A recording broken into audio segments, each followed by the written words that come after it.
दंडवत प्रणाम। उद्धराया दुःखी जीवा झाला अवतार, करोनिया पावन पतिता नेई भव पार। देऊनिया अभयदासा करी परिहार, राहुळांच्या पायी झाले धन्य गंगा तीर। राहुळांच्या पायी झाले धन्य गंगा तीर।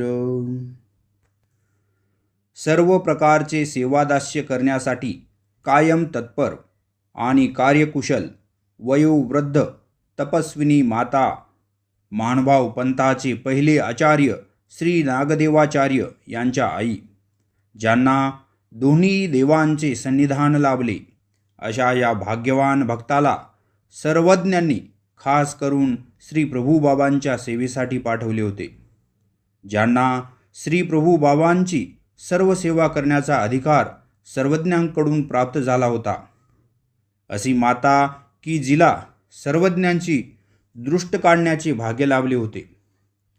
परमेश्वराची सेवादास्य करत असताना आपल्याकडून काही चूक झाली तर त्यांचे दुःख करणाऱ्या, मनाने कोमल हृदयाच्या, वयाने 80 ते 90 असे वर्ष असणाऱ्या वयोवृद्ध वृद्धबाईसा, सर्वज्ञांनी वृद्धबाईचे असे प्रसादिक नामकरण केले होते, तर श्री प्रभूंनी खोडी असे नामकरण केले होते।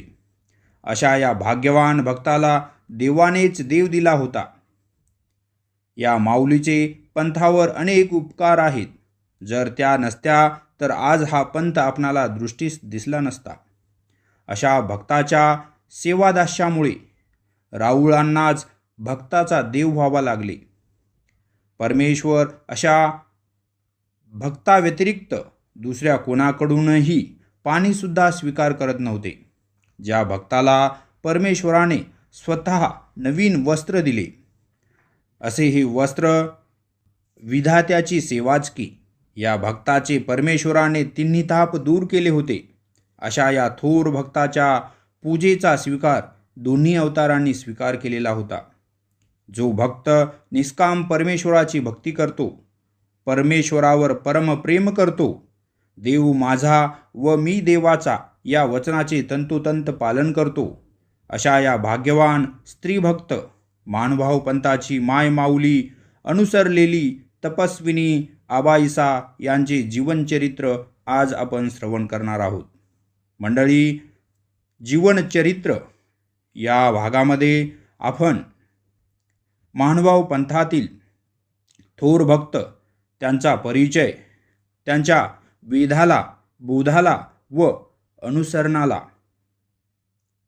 कारण कोण आहेत, त्यांना कशा प्रकारे परमेश्वराने घडवलेले आहे, मडवलेले आहे व अनुसरण योग्य केलेले आहे, हे आपण या व्हिडिओमध्ये पाहत असतो।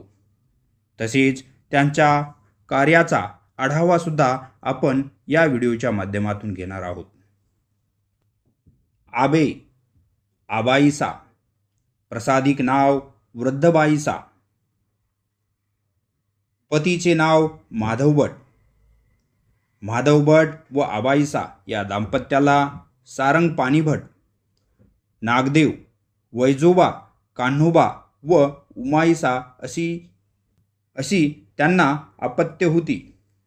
त्यांचे गाव आहे बीड जिल्ह्यातील गेवराई तालुक्यातील पुरी, म्हणजेच आजचे पांढरी हे गाव। आबाईसा या पंथाचे पहिले आचार्य श्री नागदेवाचार्य यांच्या मायमाऊली, त्यांच्या आई महादाईसा यांच्या चुलत्या आकोसा, सामकोसा, गंगाईसा या त्यांच्या सख्या बहिणी होत्या। मंडळी, आबाईसाचा वडील मुलगा सारंगपाणी छोटासा व्यापार करीत होता। एक वेळेस व्यापारानिमित्त बाहेरगावी गेला होता। तेथे चोरांनी त्याचा घात केला। लहान भाऊ नागदेव यांना त्यांचे हे दुःख सहन न झाल्याने बदला घेण्यासाठी लूटमार करू लागले. त्यामुळे साहजिकच शेजारी आबाईसाला नावे ठेवू लागली.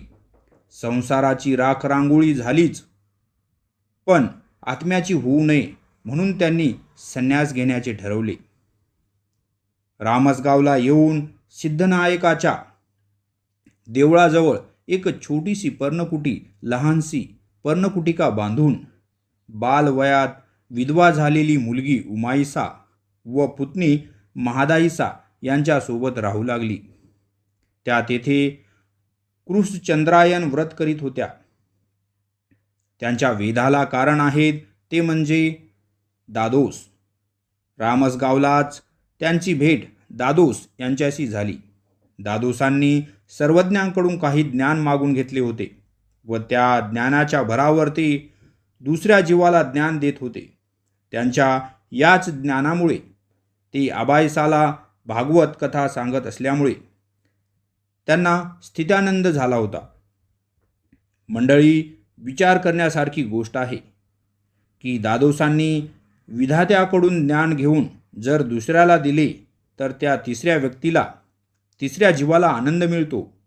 तर जेव्हा साक्षात परमेश्वर स्वयं ब्रह्मज्ञान निरूपण करतील तेव्हा त्याचे गोमटे किती असणार आहे. एके दिवशी दादोस उमाईसा महादाईसा यांना काही देवाधर्माच्या कथा सांगत होते. तेव्हा त्याच वेळेस भटोबास आई बहिणीची विचारपूस करण्यासाठी त्या पर्णकुटीत आले. येऊन पाहतात तर काय, पर्णकुटीच्या बाहेर परपुरुषाचे पादत्राणे पाहिले. ते पाहून त्यांना क्रोध आला. मग त्यांनी पर्णकुटिकेत वाकून पाहिले तर त्यांना दादोस, महादाईसा व उमाईसा दिसल्या. भटोबासांनी रागाने त्यांची पादत्राणे तलवारीच्या टोकाने भिरकावून दिली. त्यांचा अवतार हा मोकळा कासोटा, आडवी वेणी, खांद्यावर नंगी तलवार असा होता. भटोबासांचा हा रुद्रावतार पाहून दादोस घाबरले. दादोस घाबरून उठून आपले साहित्य घेऊन घाबरून जाऊन पर्णकुटिकेच्या मागे असलेल्या वडाच्या झाडाखाली सावलीत जाऊन बसले. उमाईसा व महादाईसा भटोबासांना पाहून पळून गेल्या. भटोबासांनी त्यांची आई आबाईसा यांना ओरडले. येथे परपुरुषांना प्रवेश कसा, असा त्यांनी तिला प्रश्न विचारला. तेव्हा आबाईसा त्यांना समजावतात की असे बरळू नकोस नागदया, या पुरुषापासून आम्हाला आनंद मिळतो. तेव्हा भटोबास घाण बोलतात. तेव्हा आबाईसा त्यांना म्हणतात की असे तोंडाने बोलून पाप करू नकोस. हे महात्मे फार चांगले आहेत. त्यांना मी जेवणाचा दंडवत घातला होता. त्यांच्यासाठी स्वयंपाक केला आहे. जेवणाच्या भांड्यावरून उठवल्यावर आयुष्य कमी होते. तेव्हा भटोबासांचा राग शांत झाला. मग ते आपल्या आईला विचारतात की जर मी आता यांना बोलावले तर ते येतील का? तेव्हा आबाईसा म्हणाल्या, येतील. तेव्हा भटोबास म्हणतात की पाहतोच मी. जर ते खरेच महात्मे असतील तर बोलवल्यावर येतील. मग भटोबासांनी दादोसांना जेवण्यासाठी बोलावून आणले. येताना त्यांची जी पादत्राणे फेकून दिली होती ती पादत्राणे भटांनी उचलून आपल्या हातात घेतली. मग दादोस व भटोबास एका पंक्तीला जेवले. आबाईसा व सर्वज्ञांची पहिली भेट झाली ती म्हणजे सिन्नर या स्थानी. निमित्त आहेत दादोस. दादोस भटोबास उमाईसा महादाईसा साडेगावला गेले. तेथून यल्लमभट यांना घेऊन बळेग्रामला आले. तेथून दायंबा चांगदेवभट यांना सोबत घेऊन सर्वज्ञांच्या दर्शनाला आले. सर्वज्ञांचे वास्तव्य सिन्नरला भिलमठात होते. तेव्हा दादोस व भटोबास पूजेचे साहित्य जसे पान, सुपाऱ्या, नारळ, फळे, फुले आणण्यासाठी बाजारात गेले. साहित्य आणून मग सर्वज्ञांच्या दर्शनासाठी आले. आबाईसा वयाने मोठ्या होत्या. तेव्हा त्या सर्वांना उठण्याचे बसण्याचे शिकवत होत्या. हे पाहून सर्वज्ञांनी वृद्ध बाईसा असे त्यांचे प्रसादिक नाव ठेवले. या स्थानावर आबाईसा यांना सर्वज्ञांच्या ठाई दवना पर्व करण्याचे भाग्य लाभले. बीड या स्थानी आबाईसा, दादोस, भटोबास, बाईसा, उपाध्ये, चांगदेव भट, परसनायक, पद्मनाभी, सौभागा, दायंबा या सर्वांनी सर्वज्ञांना पवित्र पर्व अर्पण केलेले होते. पुढचा प्रसंग आहे पारणा इता बाईया आलिया मा. एकादशीचा दिवस होता. सर्वज्ञांनी सौभागाला, आबाईसाला केळी खाण्यासाठी विचारले, पण आबाईसाने, जीजी मी 12 महिने एकादशीचा उपवास करते, मी नाही खात जी, म्हणून केळे खाल्ले नाहीत. पण त्याच रात्री त्या झोपण्यासाठी बीड या गावात एका ब्राह्मणाच्या घरी गेल्या. त्या ब्राह्मणाच्या घरातील सगळेजण जागरणाला बाहेर गेले होते. त्यांच्या घरी आबाईसा व उमाईसा या दोघीच झोपल्या होत्या. मध्यरात्रीच्या सुमारास आबाईसाला भूक लागली. झोप मोडून गेली, पुन्हा झोप येईना. तेव्हा आबाईसाने उमाईसाला उठवले, उमे उमे उठ. मग उमाईसा उठली. आबाईसा म्हणाल्या, उमे इतुकी मिया एकवते केली, एकादशी केलिया परी ऐसी भूक कठी लागली नाही. म्हणजेच आजपर्यंत दिवसा काही न खाता रात्री एक वेळ जेवण करून एवढे उपवास केले. एकादशी केल्या, दिवसभर अन्न पाण्याचा उपवास केला, पण अशी भूक कधीच लागली नाही. मग त्या घरात कोणीच नव्हते. आबाईसा व उमाईसा त्यांच्या स्वयंपाकघरात जाऊन आपण स्वतःहून मूठभर भात, मातीच्या भांड्यातील 2 चमचे भाजी स्वतः घेतली. एवढे खाऊन पाणी पिली व येऊन परत झोपली. थोड्या वेळानंतर उमाईसा उठली. तिने आबाईसाला उठवले. जशी आबाईसाला भूक लागली होती तशीच उमाईसाला सुद्धा भूक लागली होती. उमाईसा स्वयंपाकघरात गेली. मूठभर भात व 2 चमचे भाजी घेतली, खाल्ली, पाणी प्यायली व येऊन झोपली. मायलेकी दोन्ही सकाळी उठल्या व सर्वज्ञांच्या दर्शनाला आल्या. तेव्हा सर्वज्ञ श्रीमुख धुवत होते. त्यांना पाहून स्वामी म्हणाले, पारणे सोडणाऱ्या बाया आल्या. तेव्हा त्या म्हणाल्या, जीजी. त्यांनी सर्वज्ञांना दंडवते घातले, श्रीचरणास लागल्या आणि घडलेला सर्व वृत्तांत स्वामींना सांगितला. तेव्हा त्या स्वामीला विचारतात की जीजी, आम्ही रात्री त्यांचे पदार्थ न विचारता घेतले, तर आम्हाला काही दोष लागला काय? स्वामी म्हणतात, बाई, अशा वेळी थोडेफार घेतले तर तितका दोष नाही, पण थोडाफार दोष लागतोच. जीवाला भुकेचा त्रास होत असेल तर भूक शमेल इतके घ्यायला काही हरकत नाही. मंडळी पहा, कशी विधात्याची लीळा आहे. सर्वज्ञ त्या दोघींना आपल्या श्रीकराने खाण्यासाठी केळे देत होती, पण त्यांनी एकादश आहे म्हणून ती केळी सर्वज्ञांकडून घेतली नाहीत आणि रात्री त्यांना जोराची भूक लागते तेव्हा त्यांना व्रत उपवास तोडून न विचारता तेथील अन्न खावे लागते. पुढचा प्रसंग आहे आबाईसा अनंतू निरोपण. अनंत व्रताचा दिवस होता. आबाईसाने रेशमाचा अनंतू केला. व्रतामध्ये वापरावयाचा अन्नाचा उपहार केला. उत्तम प्रकारचे पूजा साहित्य आणले. सर्वज्ञांची उत्तम पुष्पांनी साष्टांगी पूजा केली. सर्वज्ञांच्या श्रीचरणावर अनंतू ठेवला. मग श्रीचरणास लागली. सर्वज्ञांनी अनंत हाती घेतला. त्याचे निरीक्षण केले. त्या धाग्याचे एक टोक एका श्रीकरामध्ये धरले व दुसरे टोक दुसऱ्या श्रीकराने धरले आणि आबाईसाला विचारले, बाई, हे काय? आबाईसा म्हणाल्या, जीजी, हा अनंतू. तेव्हा सर्वज्ञ म्हणाले, बाई, अनंतू काय सुताचा? अनंतू काही एवढा? 16 तातूंचा 14 गाठींचा याची 21 सेवटू इवती 21 सेवटू इवती. बाई अंतू नाही तो अनंतू अनंतू तो अनंतू की.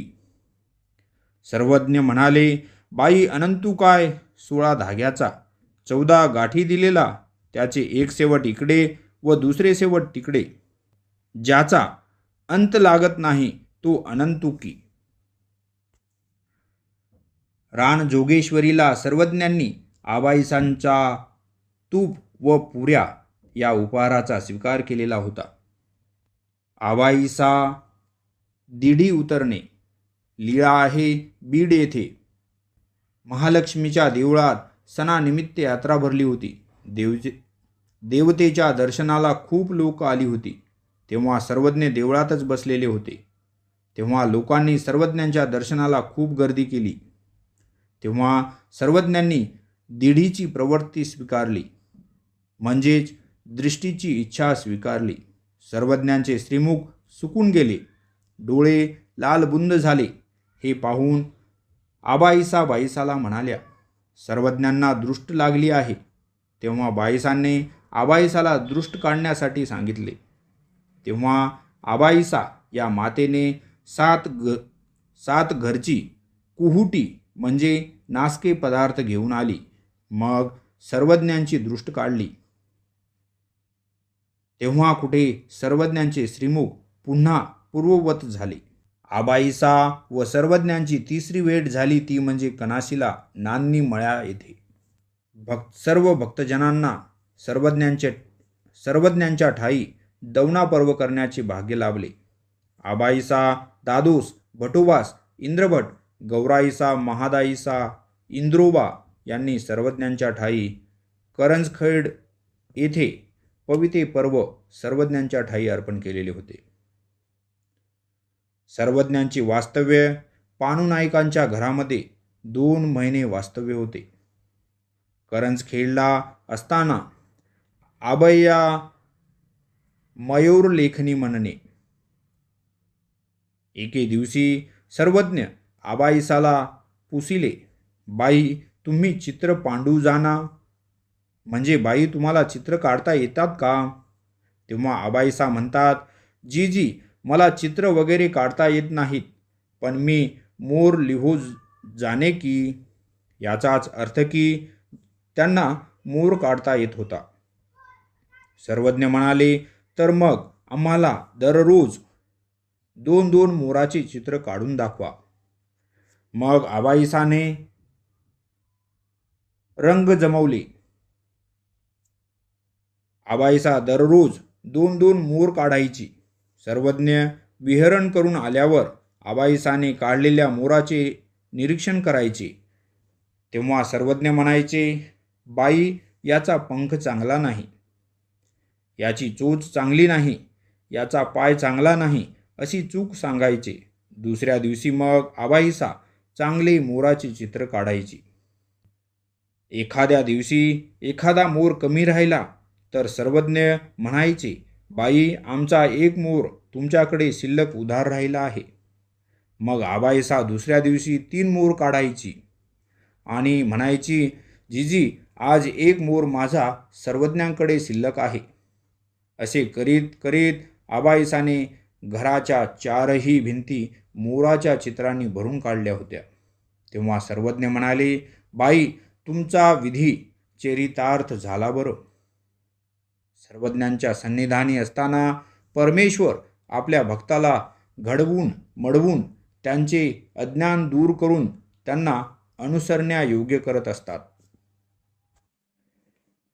पविते पर्व अर्पण करून आबाईसा, इंद्रभट, गौराईसा घरी गावाला जात होते. रस्त्याने जाताना गौराईसा पोटीशी होती आणि तिचे पोट दुखू लागले. ते पाहून आबाईसा इंद्रभटांना म्हणाल्या, इंद्रभट हो, सर्वज्ञांकडे जा आणि गौराईसाचे पोट दुखत आहे असे सांगा व सर्वज्ञांजवळ काही मागा. तेव्हा इंद्रभट परत सर्वज्ञांजवळ आले. तेव्हा सर्वज्ञ इंद्रभटांना पाहून माघारी का आले असे विचारतात. पण इंद्रभट सांगायला लाजले तेव्हा इंद्रभट गौराईसाचे पोट दुखत असल्याचे सांगतात व आबाईसाने काही मागायला पाठवले जी असे सांगतात. तेव्हा सर्वज्ञांनी आपल्या श्रीकंठाचे पविते इंद्रभटांना दिले व पविते पोटाला बांधावे, गावात जाईपर्यंत पविते पोटाला ठेवावे आणि घरी पोहोचल्यावर सोडून घ्यावे असे सांगितले. मग त्यांनी तसेच केले. तेव्हा गौराईसाची सुखरूप प्रसूती झाली. पुढचा प्रसंग आहे मंडळी वनदेव जालना येथील. दादोस सर्वज्ञांना विनंती करून गावात भिक्षा आणण्यासाठी गेले. जाताना सर्वज्ञांनी त्यांना म्हणाले होते की आम्ही आलो आहे असे कोणाला सांगू नका बरं. तेव्हा दादोस तिकोपाध्यायांच्या घरी गेले. तेथे आबाईसा उमाईसा आल्या होत्या. त्यांनी दादोसांना विचारले की सर्वज्ञ आले आहेत का, पण ते काही सांगत नव्हते, पण मनातल्या मनात स्मित हास्य करत होते. तेव्हा आबाईसा व उमाईसा समजून गेल्या व त्यांनी दादोसांच्या पाठीपाठी येण्याचे ठरवले. तेव्हा दादोसांनी उमाईसाला म्हटले, जर तुमच्याकडे तयार अन्न असेल तर द्या. तेव्हा उमाईसाने भात, दही, लोणचे दादोसांच्या झोळीत वाढले. मग दादोस सर्वज्ञांच्या दर्शनासाठी निघाले. तेव्हा आबाईसा व उमाईसा दादोसांच्या पाठीपाठी आल्या. तेव्हा तेथे असणाऱ्या धाब्यावर आबाईसा, उमाईसा व सर्वज्ञांची भेट झाली. दंडवते घातले, श्रीचरणास लागल्या. तेव्हा सर्वज्ञ त्यांना विचारतात की दादोसांनी तुम्हाला काही सांगितले का. तेव्हा आबाईसा म्हणतात सांगत नव्हते, पण ते हसायचे. तेव्हा सर्वज्ञ म्हणाले, हसणे हे सुद्धा सांगणेच झाले. सर्वज्ञ म्हणतात पाहुणे आले आहेत, आता दुसऱ्या गावाला जाता येणार नाही, म्हणून लिंगाच्या देवळी आले. तेथे दुपारचा पूजावसर, भोजन, विडा झाला, गुळा झाला, थोडा वेळ विश्रांती केली. संध्याकाळी मग सर्वज्ञ राजमठामध्ये गेले. जेव्हा महादाईसा सर्वज्ञ श्री चांगदेवरावळांविषयी विचारतात तेव्हा त्यांना सर्वज्ञ निरूपण करतात की कशा प्रकारे श्री चांगदेवरावळांनी देहत्याग केला. तेव्हा त्यांना समजते की द्वारावतीचे श्री चांगदेवराऊळ हेच आमचे सर्वज्ञ आहेत. मग ही गोष्ट महादाईसा येऊन आबाईसाला सांगतात. मंडळी, या युगात चांगले कार्य केले तरीही लोक नाव ठेवणारे आहेत. असाच प्रसंग आहे तो म्हणजे आपलो. त्याच्या घरचे वाईट बोलत होते, म्हणत होते जाना म्हणे जशी आबाईसा, नागदेव जशी रुपाईसा श्री चांगदेवराऊळ गोसावी यांच्या जवळ गेली तसा तूही जा. त्या समाजाला माहीत नव्हते या श्री चांगदेवराऊळांचे नाव जरी कानावर पडले तर त्या व्यक्तीला स्थित्यानंद व्हायचा.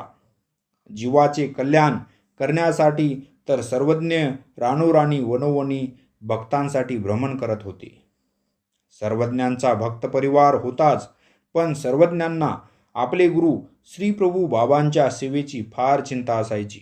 त्यांचे भ्रमण चालू असताना त्यांनी कोणाला ना कोणाला श्री प्रभू बाबांच्या सेवेसाठी भक्तजन पाठवत होते. श्री प्रभूंच्या सेवेतून हंसराजा परमेश्वरपूरहून जालन्याला सर्वज्ञांना न विचारता आल्या होत्या. तेव्हा सर्वज्ञ चिंताग्रस्त झाले. त्यांनी आबाईसा या मातेस परमेश्वरपूरला जाण्यास आज्ञा केली, पण आबाईसा वैजोबाच्या पत्नीचे बाळंतपण करायचे आहे असे कारण सांगून श्री प्रभू बाबांच्या सेवेसाठी गेल्या नाहीत.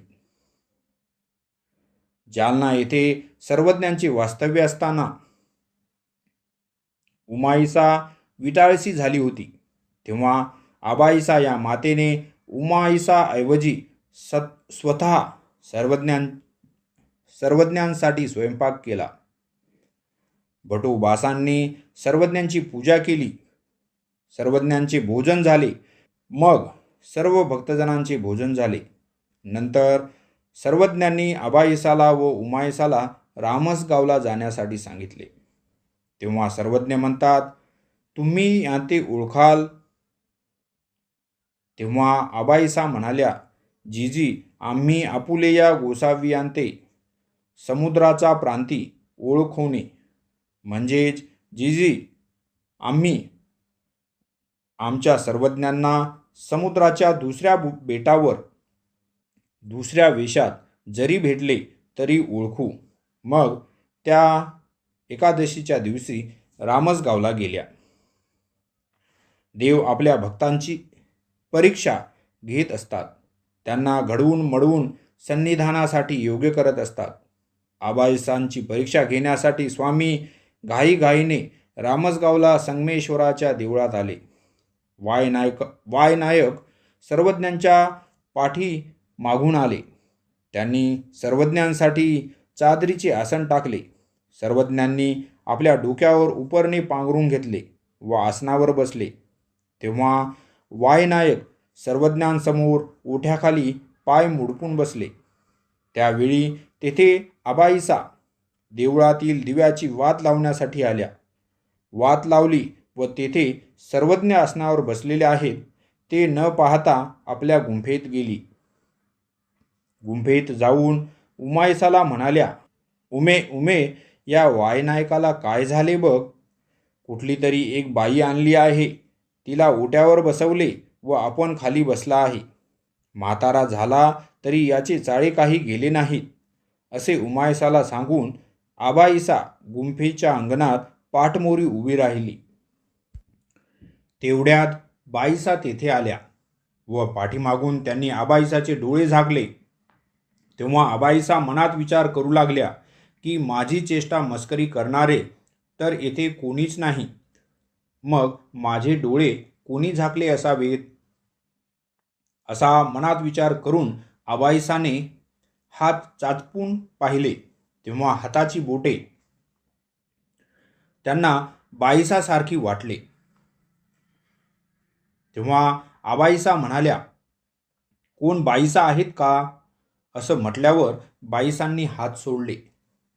बाईसाला पाहिल्यावर आबाईसा म्हणाल्या, बाई, तुम्ही आलात तर सर्वज्ञ कोठे आहेत? तेव्हा बाईसा म्हणाल्या, हे नाही, संगमेश्वरी सिद्धनाथाच्या देवळातील ओट्यावर बसलेले आहेत.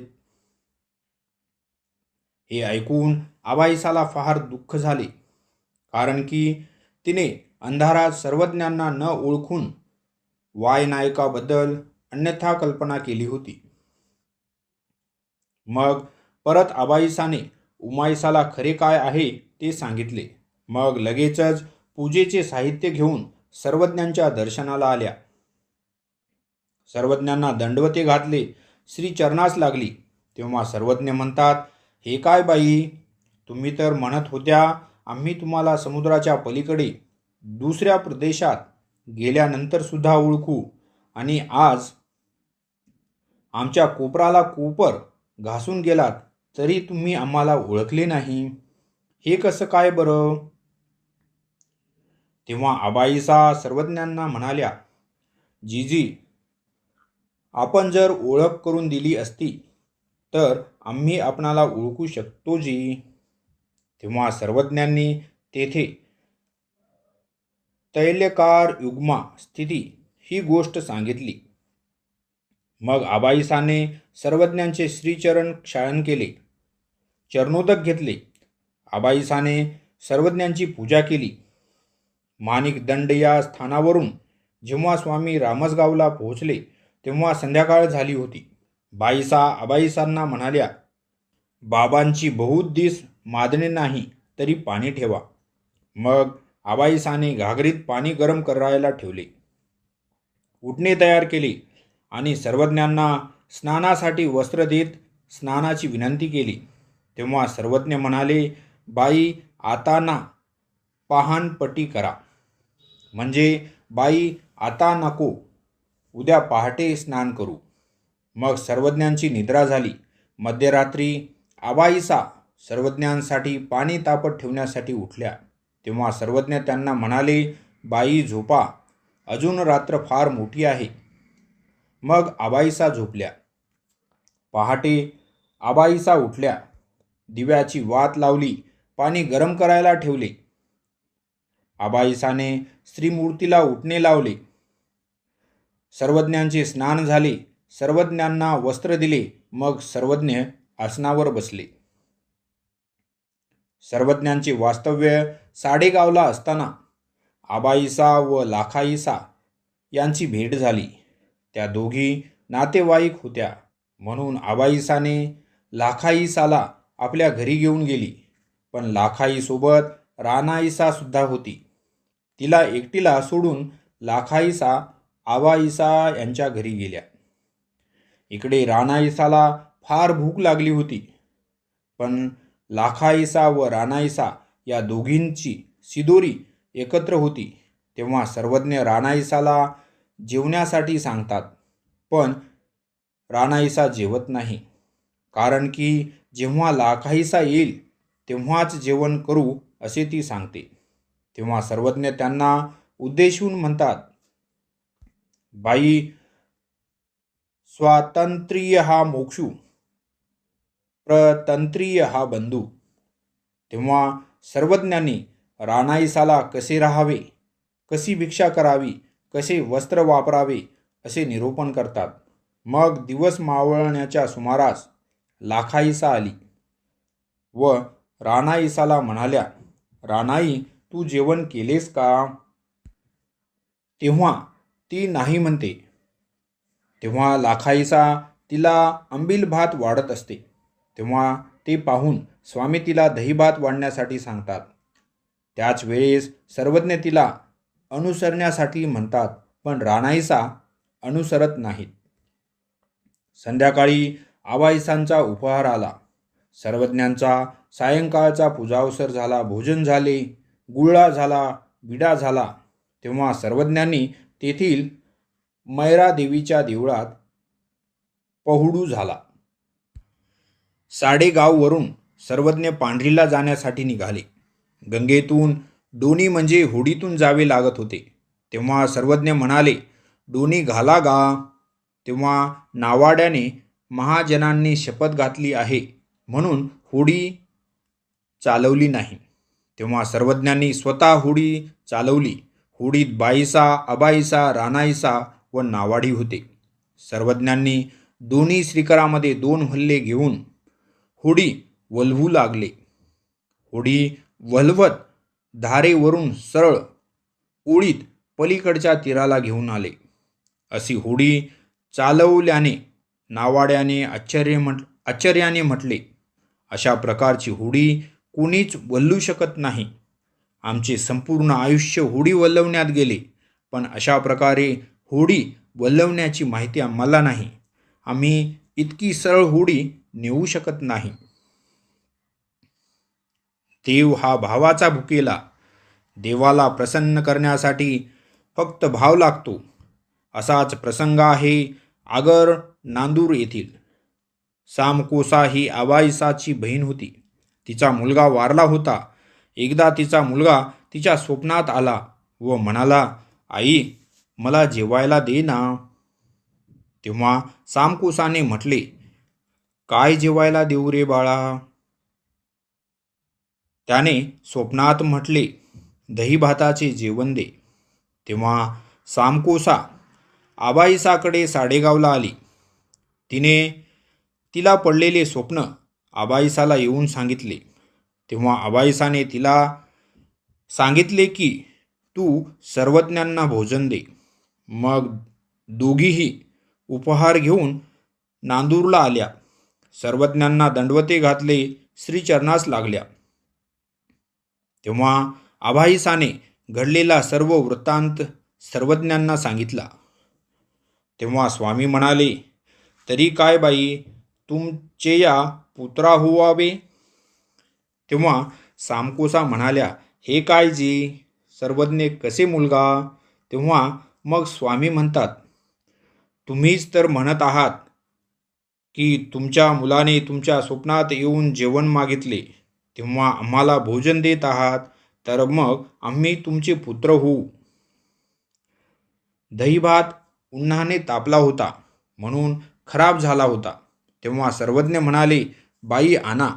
मग सर्वज्ञांनी दहीभाताचे भोजन आवडीपूर्वक स्वीकार केले. मंडळी, येथे परमेश्वराने आपले परमेश्वरत्व दूर करून त्या मातेच्या मातृत्वाला मान दिला, तिला मातृत्व दिले असे आपणास या चरित्रातून सहजपणे समजते. प्रसंग आहे भटोबास अनुसरण्याचा. खडकुली येथे भटोबासांना ईश्वर प्रतीती आली होती, परंतु त्यांचे गुरु दादोस त्यांना ते आवडले नाही. म्हणून भटोबास आबाईसा यांना दादोस सर्वज्ञांच्या सन्निधानातून दूर कांबखेड्याला घेऊन गेले. 3 आठवड्यानंतर दादोसांचा शिष्यपरिवार परत खडकुलीला सर्वज्ञांच्या दर्शनाला आले. तेव्हा भटोबासांना पूर्वीपेक्षा जास्त सर्वज्ञांची आवड निर्माण झाली होती. तेव्हा दादोसांनी भटोबासांची तक्रार आबाईसाह या त्यांच्या मातेजवळ केली. आबे, हा नागदेव सर्वज्ञांजवळ राहण्याच्या विचारात आहे.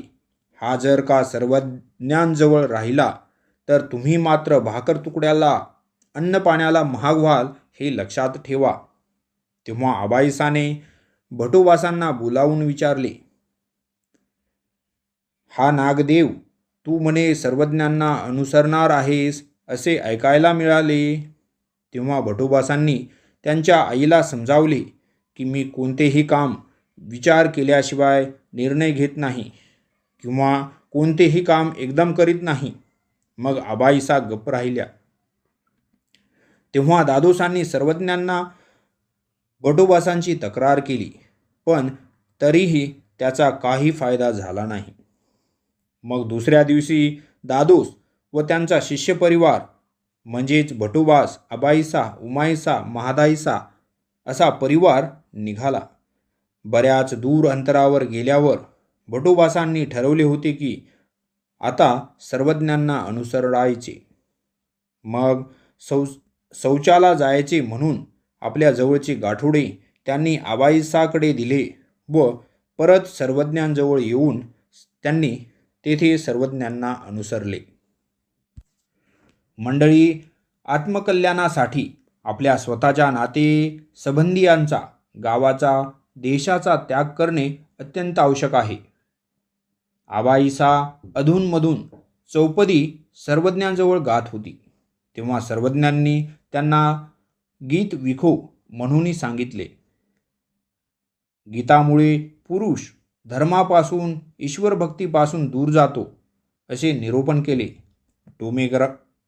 डोमेग्रामला सर्वज्ञांनी आबाईसाला ईश्वर अवताराचे ध्यान स्मरण करणे सर्वांपेक्षा उत्तम आहे असे निरूपण केलेले होते.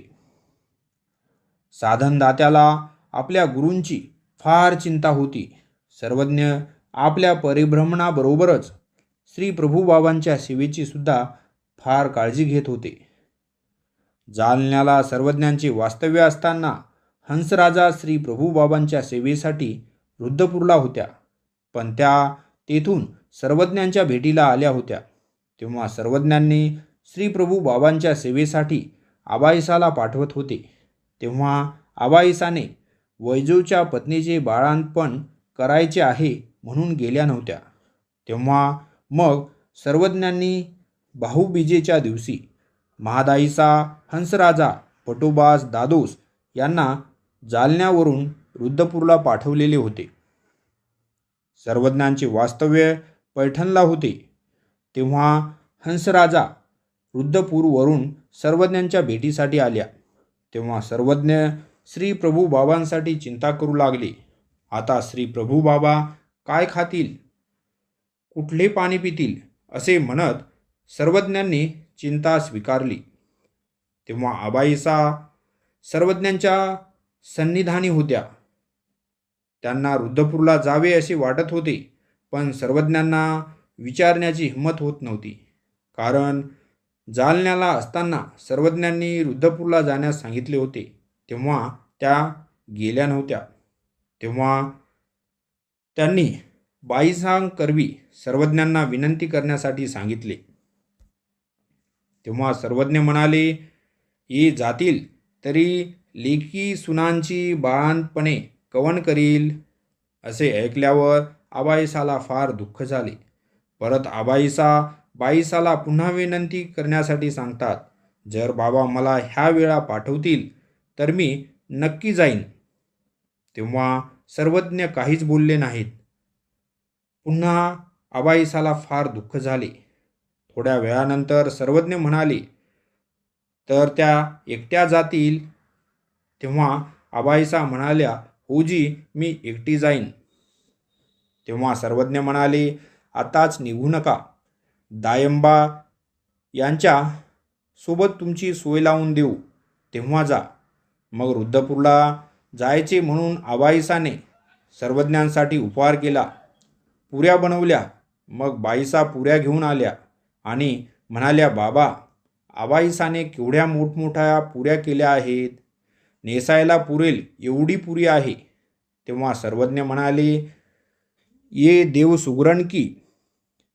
जाताना सर्वज्ञांच्या चरणास लागल्या व सर्वज्ञांना आबाईसा विचारू लागल्या की जीजी, मी तेथे जात आहे, तेथे कसे वागावे, तेव्हा तेथे कसे वर्तन करावे याचे निरूपण केले. तेव्हा आबाईसा व दायंबा पोमाईसा सर्वज्ञांनी यांना रुद्धपूरला पाठवले. आबाईसा रुद्धपूरला राऊळांच्या सेवादास्य करत होत्या. त्यांचे वेळेस तेथे माहिंबट श्री प्रभू बाबांना अनुसरण्यासाठी सराळ्याहून पाठीभर गूळ घेऊन आले होते. श्री प्रभू बाबांनी माहिंबटांचा गूळ आवडीने स्वीकारला होता. गूळ खात असताना श्री प्रभूंच्या दाढीवर व पोटावर रस गळत होता. उमाईसा बाहेर उभी होती. आबाईसा आत जेवण करत होत्या. उमाईसाने आबाईसाला बोलावले. मग आबाईसाने राऊळांच्या समोरची गुळाची टोपली बाजूला केली. पाणी घेऊन श्री प्रभूंना गुळणा करण्यासाठी पाणी दिले. दाढी पोट पुसले. मग आबाईसाने माहिंबटाची चौकशी केली. माहिंबटांचे पाय धुतले. त्यांना जेवायला वाढले. दुसऱ्या दिवशी माहिंबटांनी राऊळांच्या ठिकाणी सेवा मागितली. तेव्हा आबाईसा माता म्हणतात, येथे काहीच सेवा नाही. तेव्हा माहिंबटांनी राख पूजा भरून काढण्याचा व्यापार मागितला व तो आबाईसाने त्यांना दिला. मग तेव्हापासून माहिंबट सुद्धा श्री प्रभू बाबांची सेवादास्य करू लागले. आबाईसाने एकदा सर्वज्ञांना विचारले होते की जीवाला अतिवाहिक नावाच्या भांड्यात घालून नेतात ते कसे. तेव्हा सर्वज्ञ त्यांना निरूपण करतात व मृत्यूच्या वेळी जीवाला किती दुःख होते ते निरूपण करतात. जर गुरु विद्यमान असता तर दुसरा गुरु करता येतो, असेही सर्वज्ञ तेथे आबाईसाला निरूपण करतात. आबाईसा या माथेचे अनुसरण झाले ते म्हणजे रुद्धपूरला श्री प्रभू बाबांच्या ठिकाणी. जेव्हा पैठणवरून सर्वज्ञांनी आबाईसाला श्री प्रभू बाबांच्या सेवेसाठी पाठवले, तेव्हा श्री प्रभू बाबांचे वास्तव्य तिकोपाध्यायांच्या पटीशाळेवर होते. आबाईसा दायंबांची पत्नी पोमाईसा यांनी श्री प्रभू बाबांना दंडवते घातले. श्री चरणास लागले. तेव्हा राऊळ म्हणाले, आओ मेली जाय, तू आलीस, खोडी राहा राहा म्हणे. श्री प्रभू बाबांनी आबाईसाला खोडी हे प्रसादिक नाव दिले होते. आबाईसाला सर्वज्ञांनी वरदान दिलेले होते की बाई, तुम्ही म्हणाल तसे श्री प्रभू स्वीकार करतील. मग आबाईसा श्री प्रभू बाबांचे सेवादास्य करू लागल्या. ढोरेश्वरावरून सर्वज्ञांनी भटोबास बाईसा यांना श्री प्रभू बाबांच्या दर्शनासाठी पाठवलेले होते. रुद्धपूरला महाजनांची राऊळांच्या भक्तजनांवर विपरीत बुद्धी आली होती. मग भटोबास, माहिंबट व आबाईसा आपसात विचार विनिमय करून श्री प्रभू बाबांना 5-7 दिवस देऊळवाड्याला घेऊन जायचे असे ठरवले. तेव्हा भटोबास व माहिंबट देऊळवाड्याला जाऊन दामूर्त यांची भेट घेतली. व दामूर्ताला म्हणाले की श्री प्रभू बाबांना तुमच्या नगरामध्ये येण्याची इच्छा आहे. तेव्हा दामूर्त म्हणाले, जर श्री प्रभू येतील तर ते माझे भाग्यच की. म्हणून श्री प्रभूंना आणण्यासाठी सोबत पालखी वाहणारे सिपाई सैनिक वाद्यंत्र वाजत गाजत बटोबास माहिमभटासह रुद्रपूरला आले. रायांगणात दामूर्ताला श्री प्रभूंचे दर्शन झाले. श्री प्रभूंच्या सर्वांगाला चंदनाची बुकटी लावलेली होती. कपाळावर कस्तुरीचा आडवा टिळा लावलेला होता. त्यावर मोत्याचा टिळा होता. गळ्यात सोन्याची साखळी, पायात वाकी घातलेली होती. जरतारी सोन्याच्या तारा वस्त्र नेसलेले होते. सेला कमरेभोवती गुंडाळलेला होता. दामूर्ताने श्री प्रभूंना नारळ अर्पण केले. दंडवत घालून श्रीचरणास लागला. दामूर्ताने श्री प्रभूंना विनंती केली, जी श्री प्रभूंनी देऊळ वाड्याला चालावे जी. श्री प्रभूंनी पालखी सिपाही पाहून म्हणाले, आओ मेली जाय. गावाला घेरा घालून लुटणारे आले. गावाला घेरा पडला असे इकडे तिकडे पाहून घाबरू लागले. तेव्हा माहिमभट म्हणाले, नाही जी, हा दामूर्त राजाचा परिवार आहे. दामूर्त श्री प्रभूंना आपल्या गावाला नेण्यासाठी आला आहे. तरी श्री प्रभूंनी त्याच्या गावाला चालावे जी. पण त्यांच्या विनंतीचा श्री प्रभूंनी स्वीकार केलेला नाही. तेव्हा भटोबास आबाईसाला म्हणाले, तुम्ही श्री प्रभूंना विनंती करा, कारण सर्वज्ञांनी तुम्हाला वर दिला आहे की तुम्ही जे म्हणाल ते श्री प्रभू करतील. तेव्हा आबाईसाने श्री प्रभूंना विनंती केली, जी दामूर्त आपल्या गावाला नेण्यासाठी आला आहे जी. तरी श्री प्रभूंनी तेथे चालावे जी. येथील महाजन आपल्यावर उदास झाले आहेत. ते आपल्याला वाईट बोलतात, तरी येथे राहू शकत नाही. तरी श्री प्रभूंनी तेथे चालावे जी, असे म्हणून आबाईसांनी दंडवते केली. तेव्हा श्री प्रभूंनी त्यांच्या विनंतीचा स्वीकार केला. मग श्री प्रभू बाबा पालखीमध्ये बसले व देऊळवाड्याला गेले. पालखी घेऊन जात असताना दामूर्त घोड्यावर बसले व सैनिक वाद्यंत्र वाजवीत पालखी घेऊन निघाले. दामूर्ताने आपले नगर सजवण्यासाठी सांगितले. दामूर्त राजाने आपल्या 7ही राण्यांना शृंगार करून श्री प्रभू बाबांच्या दर्शनाला घेऊन आला. त्यांनी श्री प्रभू बाबांना ओवाळले, पाने सुपारे दिल्या. माहिमभटांनी त्यांना विडे दिले. मग त्या गेल्या. देऊळ वाड्याला बाजारपेठेतून पालखी निघाली. प्रत्येकजण आपली कला तेथे दाखवत होता. श्री प्रभूंचे प्रतिमठात वास्तव्य झाले. तेथे मग देवतेच्या पुजाऱ्यांच्या स्त्रिया श्री प्रभूंना ओवाळण्यासाठी आल्या. आबाईसाने स्वयंपाक केला. श्री प्रभूंना उटणे लावून मालिश झाली. नंतर स्नान झाले. पूजा अवसर झाला. भोजन झाले. सर्व भक्तजनांचे श्री प्रभूंच्या पंक्तीला भोजन झाले. देऊळ वाड्याला 6 महिने श्री प्रभू बाबांचे वास्तव्य होते. दामूर्ताचे डोके श्री प्रभूंनी नारळ मारून फोडले होते. म्हणून भटोबास, माहिमभट व आबाईसा फार चिंता करू लागले. पण श्री प्रभूंनी त्यांची जखम आपल्या श्रीमुखातील तांबूळ बांधून नष्ट केली होती. त्यांच्या सर्व कर्माचा नाश केला होता. दवना पर्वाच्या दिवशी मठामध्ये श्री प्रभूंना उटणे लावून मालिश करून स्नान झाले. सकाळचा पूजाअवसर झाल्यावर भक्तजनांनी श्री प्रभूंची उत्तम महापूजा केली. सर्व भक्तजनांनी श्री प्रभूंना दवना अर्पण केला. मग तेथे दामूर्त आले. त्यांनी विनंती करून श्री प्रभूंना आपल्या घरी घेऊन आले. देव्हार चौकीच्या पटीशाळेत श्री प्रभूंचे आसन झाले. भक्तजनांना बसायला टाकले. दामूर्ताने श्री प्रभूंना उत्तम स्नान घातले. श्री प्रभू आसनावर विराजमान होते. मग सर्व भक्तजनांचे स्नान झाले. दामूर्ताने श्री प्रभूंची पूजा केली. दवना वाहिला. उंच रेशमी त्रिवडी व दुसरी सुताची उंच त्रिवडी श्री प्रभूंना अर्पण केली. धूपारती मंगळारती झाली. दंडवते घातले व श्री चरणास लागला. मग भक्तजनांना उत्तम वस्त्रे अर्पण केली. भक्तजनांनी श्री प्रभूंना दवना अर्पण केला. दामूर्ताने महाउपहाराची तयारी केली होती. मग श्री प्रभूंचे भक्तजनासहित भोजन झाले. गुळा झाला, विडा झाला. मग दामूर्ताने श्री प्रभूंना म्हटले, जीजी, इतके दिवस मी आपणाला निरोध केला. आता आपली इच्छा असेल तेथे असावे जी. मग दामूर्त मठापर्यंत पोहोचवीत आला तेव्हा श्री प्रभूंनी त्यांना जाण्यास अनुमती दिली.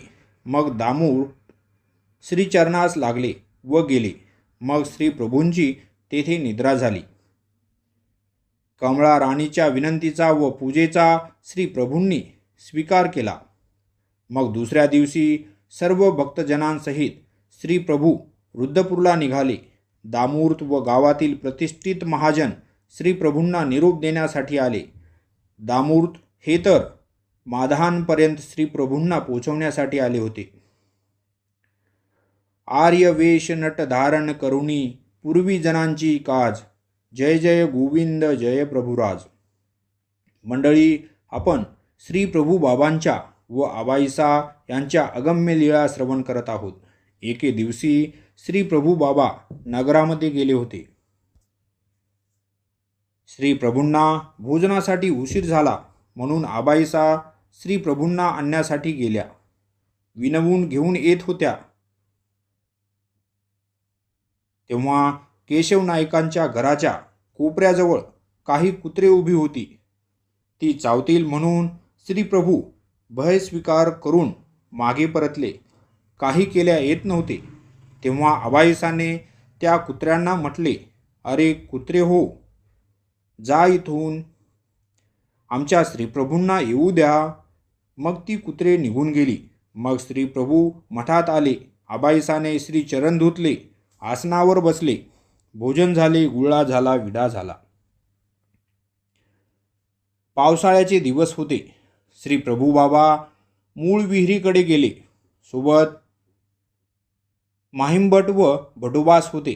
श्री प्रभू बाबांचे श्रीचरण चिखलाने भरलेले होते. श्रीचरण धुवायला श्री प्रभू बाबा मूळ विहिरीमध्ये गेले. 2 श्रीचरण पाण्यात घातले व श्री प्रभू बाबा विहिरीमध्ये पडले. 2-3 वेळा पाण्यात गटांगळ्या घेतल्या. श्री प्रभू बाबा पाण्यात बुडत होते. श्री प्रभू बाबांना बुडताना माहिमभट व भटुबास घाबरून मदतीसाठी इकडे तिकडे धावू लागले.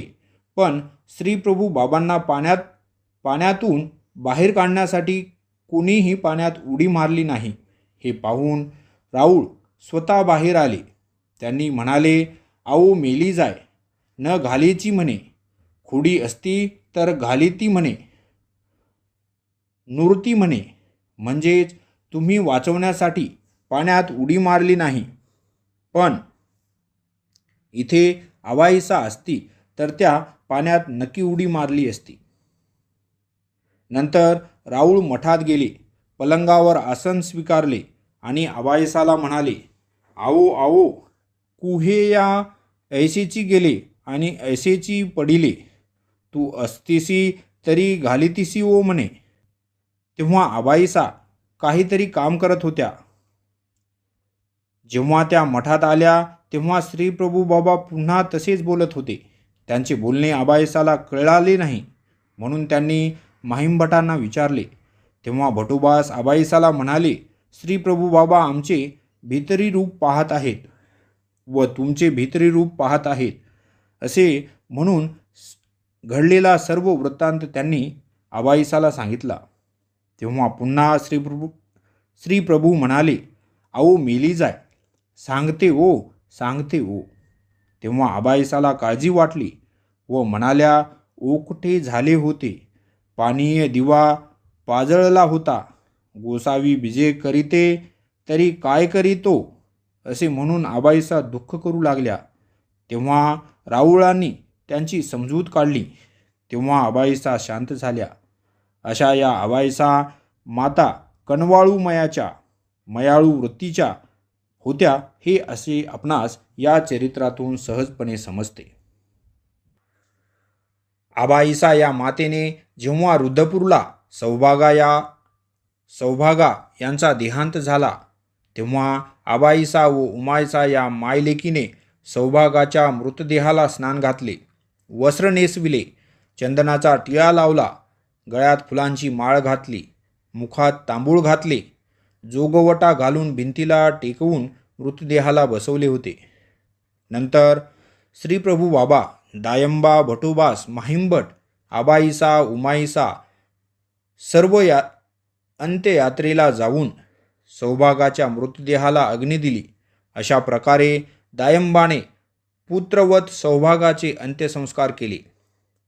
खरंच तो जीव किती भाग्यवंत की ज्या जीवाला दोन्ही परमेश्वर अवतारांचे सेवादास्य करण्याचे भाग्य लाभले. ज्याप्रमाणे सर्वज्ञांचा सर्व व्यापार सांभाळायला माता बाईसा होत्या, त्याचप्रमाणे श्री प्रभूबाबांचा व्यापार सांभाळायला खोडी म्हणजेच आबाईसा होत्या. राऊळ त्यांना खोडी म्हणून बोलवत असत. अगाधाचे अगाध श्री प्रभू बाबा आबाईसांचे ऐकायचे, आबाईसांच्या विनंतीचा स्वीकार करायचे.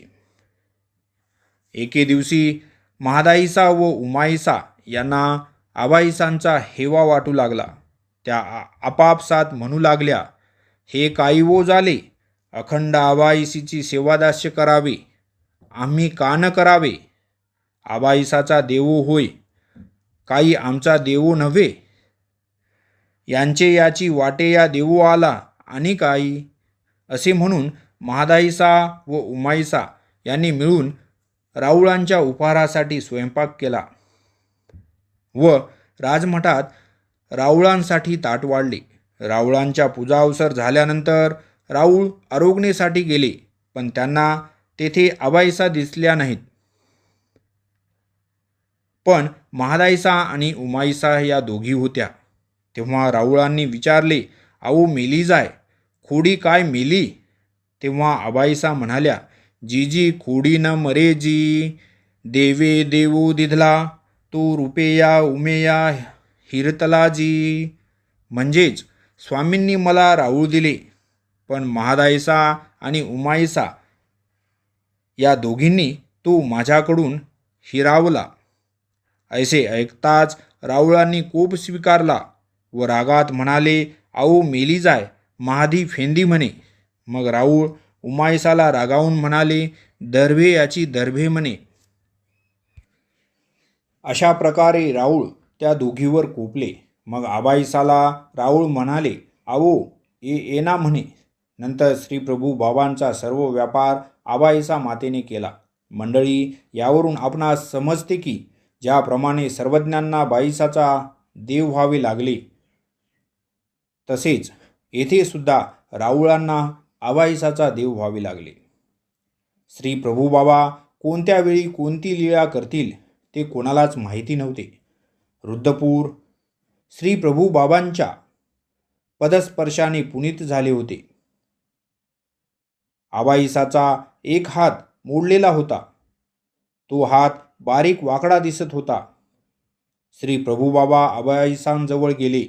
आबाईसांचा मोडलेला हात आपल्या श्रीकराने धरला व म्हणाले, आओ मेली जाय, खोडी होय म्हणे. पुन्हा पुन्हा हात धरून श्री प्रभू बाबा तसेच म्हणायचे, खोडीचा हात मोडावा म्हणे, न मोडावा म्हणे. तेव्हा आबाईसा म्हणाल्या, जी न मोडावा जी, हा हात श्री प्रभू बाबांच्या सेवादाशाच्या उपयोगाला जाईल. तेव्हापासून श्री प्रभू बाबा आबाईसाला खोडी या प्रसादिक नावानेच बोलवित होते. श्री प्रभू बाबांचे सेवादास्य ते खरोखरच अवघड होते. कोणत्याही भक्ताला ते जमणारे नव्हते. कोणत्या वेळेस त्यांची प्रवृत्ती भंग होईल हे कोणालाच माहीत नव्हते, कोणीच जाणू शकले नव्हते. पण आबाईसा या मातेला सर्वज्ञांनी वरदान दिलेला होता की तुम्ही म्हणाल ते श्री प्रभू बाबा ऐकतील. असाच पुढचा प्रसंग आहे. श्री प्रभू बाबांचे भोजन झाले. विडा झाला. श्री प्रभू बाबा पलंगावर झोपले होते आणि आबाईसा भोजनाला बसली होती. तेव्हा श्री प्रभू बाबा पलंगावर उठून बसले व म्हणाले, "आओ खोडी, पाणी देवो देवो" म्हणे. तेव्हा उष्ट्या हाताने पाणी कसे द्यावे म्हणून आबाईसाने नागदेवांना पाणी देण्यास सांगितले. मग बटोबास वाटीत पाणी घेऊन देण्यासाठी श्री प्रभू बाबांकडे गेले. श्री प्रभूंची अगाध श्रीमूर्ती पाहून श्री प्रभू बाबांच्या दृष्टीला दृष्टी मिळवेना म्हणून बटोबास खांबांच्या आड उभे राहिले व भीत भीत विनंती केली, "जीजी, पाणी स्वीकार करावे जी, आबाईसाने पाठविले आहे." तेव्हा श्रीप्रभू बाबा म्हणाले, "आओ मेला जाय, तू का आलास? खोडी काय मेली?" तेव्हा आबाईसा म्हणाल्या, "मेली नाही जी, मी जेवण करते. माझे हात उष्टे आहेत म्हणून नागदेवाला पाणी देण्यास सांगितले जी, स्वीकार करावे जी." तेव्हा कुठे श्री प्रभू बाबांनी त्या पाण्याचा स्वीकार केला. मंडळी, किती भाग्यवान ती आबाईसा की ज्यांना दोन्ही परमेश्वर अवतारांचे सन्निधान प्राप्त झाले. असा भक्त की त्या भक्ताविना परमेश्वर पाणीसुद्धा दुसऱ्याकडून स्वीकार करत नाही. सायंकाळचा पूजावसर झाल्यावर श्री प्रभू बाबांचे रात्रीचे भोजन होत असे. मग शतपावली करण्यासाठी श्री प्रभू उंच मठाच्या रायांगणाकडे जात. श्री प्रभूंच्या पुढे कोथळोबा टेंबा घेऊन उभे राहत असत. "रूप देवोबा चांग बोला" असे म्हणत जमीन वर खाली असलेली श्री प्रभूंना सांगत थोडा वेळ शतपावली करून परत श्री प्रभू राजमठात येत. इकडे राजमठात पलंगावर फुलांच्या नाजूक पाकळ्या टाकून माहिंबट व दादोस पलंग सजवून ठेवत. श्री प्रभू येऊन पलंगावर निद्रा करीत. नाथोबा पलंगाचा पाय धरून श्री चरणाकडे बसलेले असायचे. कोथळोबा टेंभ्यांचा दिवा धरून रात्रभर पलंगाकडे उभे असायचे. किती रात्र आहे, सकाळ झाली का, ते श्रीप्रभूंना सांगत असत. मग सकाळी श्री प्रभू आबाईसाला विचारत, "आओ खोडी, सकाळ झाली?" तेव्हा आबाईसा म्हणायच्या, "जीजी, देवकी दासीला उजडले जी." मग श्री प्रभू आबाईसाला राजमठाचे दरवाजे उघडायला सांगत. मग सकाळचा पूजावसर होत असे.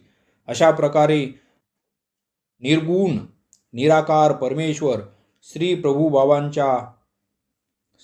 बाबा भक्तांच्या सेवेचा स्वीकार करत असत.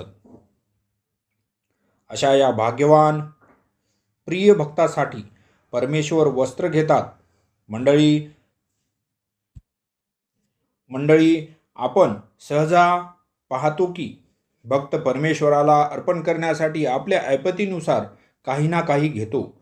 पण येथे परमेश्वर आपल्या भक्तासाठी वस्त्र घेण्यास सांगताहेत व घेतलेले ते वस्त्र त्या भक्ताला भेट म्हणून देत आहेत. अशीच लीळा आहे. रुद्धपूर येथील प्रसंग आहे. एक वेळेस महादाईसांनी श्री प्रभूंना वस्त्र अर्पण केलेले होते. ते वस्त्र श्री प्रभूंनी बरेच दिवस वापरले. मग जुने झाल्यामुळे श्री प्रभूंनी बाजूला काढून ठेवले होते. संध्याकाळच्या पूजावसराच्या वेळेस आबाईसा मातेने स्नान करून ते वस्त्र नेसले. ते आबाईसाने नेसलेले वस्त्र महादाईसांनी पाहिले. तिला आवडले नाही. तेव्हा महादाईसा म्हणाल्या, "हे काय आबे, श्री प्रभूंचे वस्त्र तू का नेसलीस?" त्यावर आबाईसा म्हणाल्या, "माझे वस्त्र ओले झाले म्हणून धुतले आणि आता पूजावसराचा वेळ झाला म्हणून नेसले. नाहीतरी आता ते जुने झाले आहे. आता ते श्री प्रभूंच्या उपयोगाला जात नाही म्हणून काय झाले?" तेव्हा महादाईसा म्हणाल्या, "ते वस्त्र श्री प्रभूंच्या चरणाखाली घालण्यासाठी होईल. मुसळ, जाते, पाटा दगडाखाली घालण्यासाठी होईल. महादाईसाला आबाईसाचा हेवा वाटत होता. त्यांना आबाईसांची एक प्रकारे चीड होती. मग आबाईसाने ते वस्त्र काढले व आपले ओले असलेले वस्त्र नेसले. मग आबाईसाने श्री प्रभूंचा पूजावसर केला. सर्व भक्तजन पूजावसर पाहण्यासाठी बसली होती. ते पाहून श्री प्रभू म्हणाले, अहो मेली, खोडीसाठी वस्त्र घ्यावे म्हणे. चांदा पुसदा पटना जावे म्हणे. काजळीचे वस्त्र आणावे म्हणे. पोफळीचे वस्त्र आणावे म्हणे. 5 आसूचे 7 आसूचे वस्त्र घ्यावे म्हणे. अहो मेली जाय, आसूचे 2 वस्त्र घ्यावेच म्हणे. असा अनुवाद श्री प्रभूंनी माहिमबडाकडे पाहून केला. तेव्हा पैशांचा श्री प्रभू बाबांचा कारोबार माहिमभट पाहत होते. श्री प्रभूंची आबाईसाला वस्त्र घेण्याची इच्छा पाहून माहिमभट गावातील कापड बाजारात गेले. माहिमभटाने सर्वोत्कृष्ट आसूचे 2 वस्त्र आणले. फुलपाखरासारखे कुंकू अशा रंगाचे ते वस्त्र होते. ते 2 वस्त्र श्री प्रभूंपुढे ठेवले. मग श्री प्रभूंनी त्या वस्त्राचा पालव आपल्या श्रीकरामध्ये धरला व आबाईसाला म्हणाले, आओ खोडी मेली जाय, नेस नेस म्हणे. तेव्हा आबाईसा म्हणाल्या, जीजी माझे वस्त्र पांघरून श्री प्रभूच आहेत. मी वस्त्र घेऊन काय करीन, मला वस्त्र लागत नाही जी. तेव्हा श्री प्रभूंनी पुन्हा म्हटले, आओ मेली जाय, नेस नेस म्हणे. तेव्हा माहिमभट म्हणाले, आई माझ्याकडून श्री प्रभूंनी तुमच्यासाठी वस्त्र घेववले. श्री प्रभूंची इच्छा आहे तर नेसा असे म्हणून माहिमभटांनी दंडवत केला. मग आबाईसाने वस्त्र स्वीकार केले व आत जाऊन नेसून आल्या. श्री प्रभूंच्या चरणास लागली. मग श्री प्रभूंना आनंद झाला. श्री प्रभू आबाईसाला नवीन वस्त्रात पाहून म्हणाले, आता माझी होय म्हणे. आऊ मेली जाय खोडी, वरमाय दिसत आहे म्हणे. मंडळी, पुढचा प्रसंग आहे बटोबास. सर्व प्रसंग आपल्या लोचनाने पाहत होते व म्हणाले, आबाईसाला वस्त्र ही श्री प्रभूंची सेवाच आहे. तेव्हा मग महादाईसाला तिची चूक लक्षात आली. तिचे उणे मानले व घडलेल्या दोषांचे दुःख केले. मंडळी, आपणाला या लीळेवरून असे समजते की प्रभूंची सेवा ही निस्वार्थपणे निसंकोचपणे करावी. देव माझा व मी देवाचा म्हणून जेव्हा भक्त परमेश्वराचे सेवादास्य करतो तेव्हा परमेश्वर त्या सेवादास्याचे फळ दिल्याशिवाय राहत नाही. येथे परमेश्वराने प्रसन्न होऊन आबाईसा मातेला आपलं मानलं. आपलं कैवल्यपद बहाल केलेले आहे. परमेश्वराच्या सन्निधानात राहून आबाईसा मातेने देवाला आपलं करून घेतलेलं आहे असे या लीळेवरून आपल्याला समजते. परमेश्वर जेव्हा आपल्या भक्तावर प्रसन्न होतात तेव्हा परमेश्वर भक्ताला प्रसाद देतात व तो प्रसाद स्वतः श्री प्रभू देत असतील तर तो त्या भक्तासाठी महाप्रसादच की. अशीच पुढची लीळा आहे. एके दिवशी आबाईसा जेवत बसल्या होत्या. श्री प्रभू पलंगावर आसनस्थ होते. त्यांनी आबाईसाला जेवतानी पाहिले. पलंगावरून उठले. कोपऱ्यात साखरेचा डेरा होता. जाऊन मुठभर साखर घेऊन आले व आपल्या श्रीकराने आबाईसांच्या ताटात वाढायला लागले. तेव्हा आबाईसा म्हणाल्या, जीजी नकोजी असे म्हणीत विनंती करू लागल्या.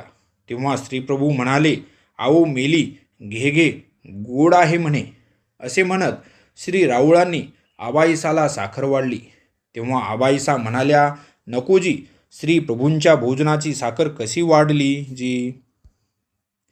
तेव्हा श्री प्रभू बाबा म्हणाले, आओ मेली जाय, गुपचूप खा म्हणे, गोड आहे म्हणे. पुन्हा पसाभर साखर वाढली. पुन्हा आबाईसा नको म्हणत होत्या व श्री प्रभू बाबा पुन्हा साखर आणून वाढत होते. तेव्हा आबाईसा ओरडल्या, माईंबटो या. तेव्हा श्री प्रभू बाबा म्हणाले, आओ मेली जाय खोडी, कशाला ओरडतेस म्हणे. तेव्हा माहिमबट आले व काय म्हणता आई असे म्हणाले.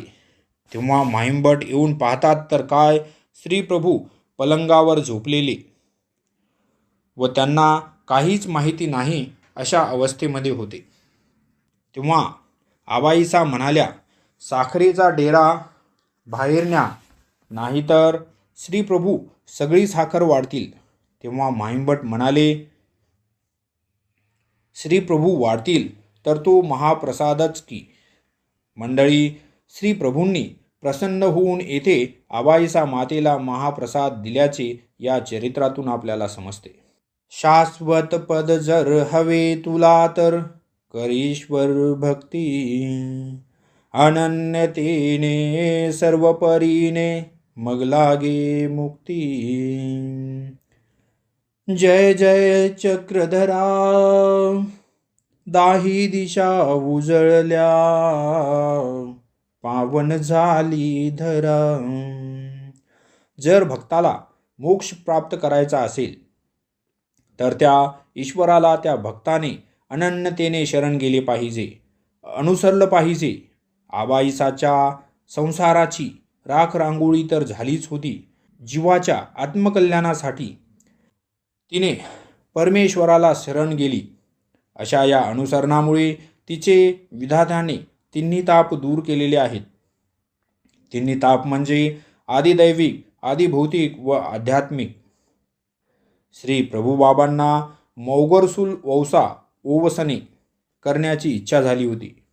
राजमठात श्री प्रभुबाबा भटोबास आबाईसा असे भक्त होते. तेव्हा श्री प्रभुबाबा म्हणाले, आओ मेली जाय खोडी, मोगोरसूल वौसा ओसावा म्हणे. हा सण म्हणजे मडक्यामध्ये फळे, गाजर, बोर किंवा फराळ टाकून त्या मडक्याची लोकांकडून लूट करण्याचे नवसाचे व्रत. श्री प्रभुबाबा काय म्हणतात ते माहिमभटांना कळत नव्हते. तेव्हा त्यांनी आबाईसाला विचारले. मग आबाईसांनी म्हटले, माहिमभटो, ज्याप्रमाणे राजे लोक दान करण्याचे व्रत करतात त्याचप्रमाणे श्री प्रभूंना दान करण्याची इच्छा झाली आहे. मग त्यासाठी कुंभाराला सांगून आवा करायला सांगायचे. त्यावर नवीन कपडा पांघरायचा, दुसरे कपडे कुंभाराला द्यावे, कुंभारणीला लुगडे चोळी द्यावी. अशा प्रकारे हा सण साजरा करावा. मग माहिमभट कुंभारवाड्याला जाऊन आवा तयार करण्यास सांगतात. मग प्रभूंचा सकाळचा पूजा अवसर झाल्यावर श्री प्रभू आपल्या भक्तजनांसहित कुंभारवाड्याला गेले. मग माहिमभटाने एक वस्त्र कुंभाराला दिले, कुंभारणीला लुगडे चोळी दिली. त्या मडक्याच्या गळ्याला आबाईसाने सूत गुंडाळून त्या प्रत्येक मडक्यात एक बोर, एक एक सुपारी, एक एक गाजर, एक एक केळ ठेवले. मग गावातील लोकांना बोलावले. मग श्री प्रभूंनी हातात काठी घेतली. आओ मेली, एक एकच भांडे घ्यावे म्हणे. माहिमभट म्हणाले, श्री प्रभू घ्या म्हणताहेत तर घ्या मग. मग गावातील लोकांनी भांडे घेण्यास सुरुवात केली. कोणी 2 भांडे घेऊ लागले तर श्री प्रभू त्यांना काठीने मारत व म्हणत, आओ मेली जाय, दुसरे का घेतले, ठेव ठेव म्हणे. मग ती व्यक्ती ते भांडे ठेवून देत होता. जर कोणी दुसऱ्यांदा भांडे घेण्यास आला तर श्री प्रभू त्याला, आओ मेली जाय, दुसऱ्यांदा आलास म्हणे, मेला चोर आहे म्हणे. अशा प्रकारे श्री प्रभूंनी आवादान करविला. श्री प्रभूंनी भावेसन भक्तजनांसोबत खेळण्याची लीळा केली. श्री प्रभू म्हणाले, आओ मेली, भावेला जावे म्हणे, भावे देवतेला हळदीने शिंपावे म्हणे, देवतेच्या समोर लोट्या फोडल्या पाहिजे, उंडा मांडवाला बांधावा म्हणे, मांडवाला फुलोरा बांधावा, वडाच्या पानाचे तोरण बांधावे, मांडा बांधावा म्हणे.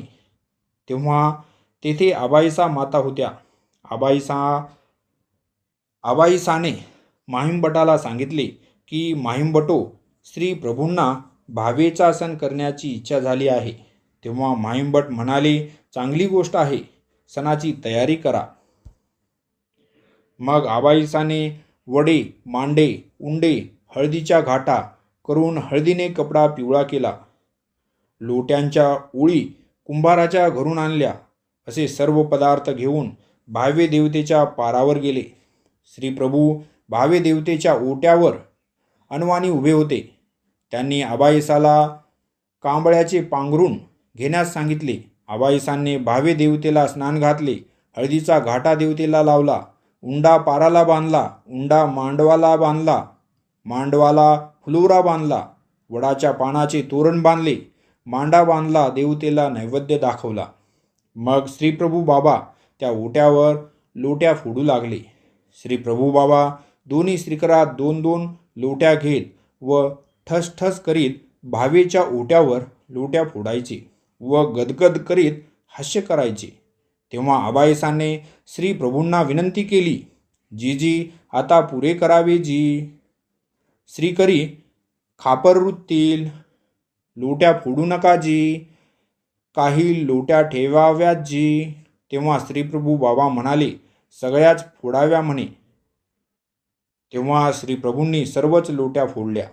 तेव्हा बाकीचा उपहार बाजूला करून घेऊन निघते वेळेस तेथील गुरव म्हणाला, हा उपहार येथेच ठेवा.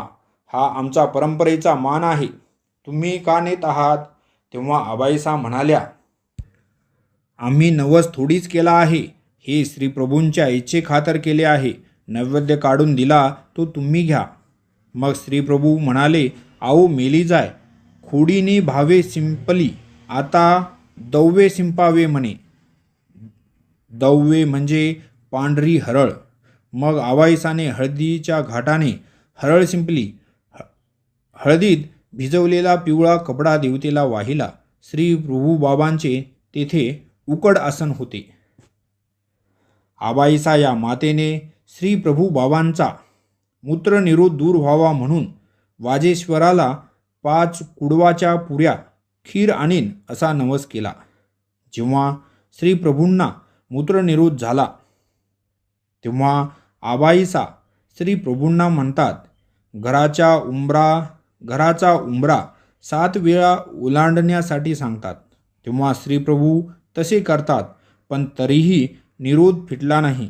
म्हणून आबाईसा यांनी गावातील मुले बोलावली आणि त्यांच्याकडून श्री प्रभूंच्या मूर्तीवरून 7 वेळा 7 खडे टाकले.